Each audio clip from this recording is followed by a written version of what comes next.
Bonjour, la modification de la loi anti-tabac dans la presse écrite de ce matin. La liste tabac très remontée parle d'une loi en catimini à la face de l'As quotidien. C'est le Sénégal qui abdique face à l'ingérence de l'industrie du tabac. L'info quotidien poursuivant sur la question note que la liste tabac allume les autorités. L'on évoque aujourd'hui un décret qui vise ainsi à réguler les produits du tabac chauffé et les cigarettes électroniques qui a été adopté. Ce décret est en train ainsi d'annihiler tout le travail qui a été fait dans le cadre de la lutte anti-tabac au Sénégal. La liste tabac de poursuivre. Si nous laissons ce décret passer, ce sera la catastrophe. Ainsi, l'on interpelle les parents d'élèves car ces produits sont maintenant dans les écoles. Ils ressemblent à des outils scolaires comme les feutres, les clés USB. L'info quotidien de signaler dans la foulée ni l'OMS ni personne a à sa disposition ce texte. Il y a donc quelque chose que l'on cache dans ce texte et la liste continue de réclamer et de demander à l'État du Sénégal de partager le dit texte. À la face de Réumi quotidien, le coordinateur de la liste qui dénonce ainsi un deal entre le coordinateur du PNLT et le chef du bureau de la législation, la Listab, accuse. Parlons de tout à fait autre chose. À la face de la tribune quotidien qui évoque aujourd'hui la panne des machines de dialyse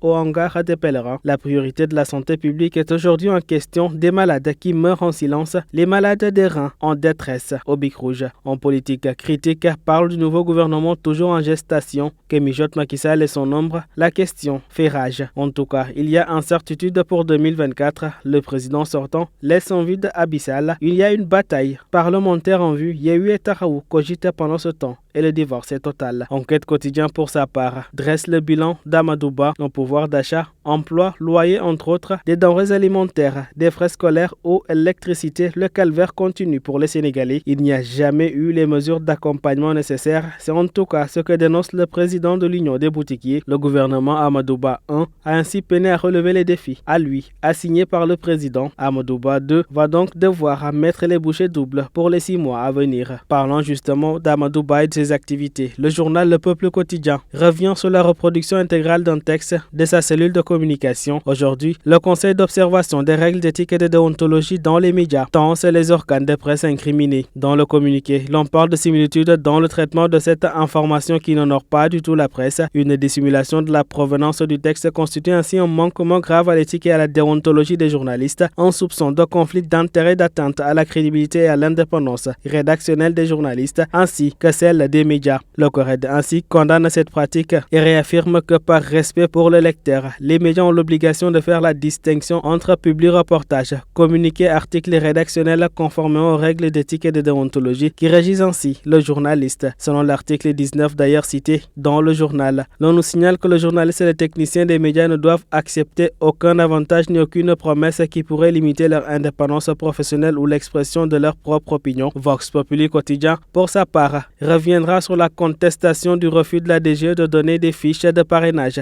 la radiation des listes électorales. Ousmane Sonko en première page. Après le revers de Dakar, Sonko espère chez lui à Zig une victoire au bic rouge. Son entourage commence ainsi à mettre la pression. Soit on gagne, soit on gagne. La candidature de Sonko est une exigence démocratique et une volonté populaire que tout décideur se doit de reconnaître. C'est en tout cas la conviction d'El Malik Ndiaye. Le journal Le Point, parlant du sujet, note que c'est la dernière chance pour Ousmane Sonko. Pastef revient également la face du Témoin quotidien qui, comme plan B de Sonko, au cas où l'on s'interroge toujours, c'est entre El Malik Ndiaye, Bassirou Diomaye Faye, Biram Souleye Diop, Abass Fall et Guy Marius Sagna que devrait sortir ainsi le candidat de Pastef à la prochaine élection présidentielle. Du moins, si Macky Sall ne jette pas en prison les 4 parmi eux encore en liberté. En attendant, c'est le 5 major de Pastef pour cette présidentielle. Recrutement spécial des enseignants à présent. À la face de Bosby le jour, le Premier ministre l'avait annoncé lors du conseil ministériel sur la rentrée scolaire. Le directeur de la formation et de la communication confirme puis se rétracte.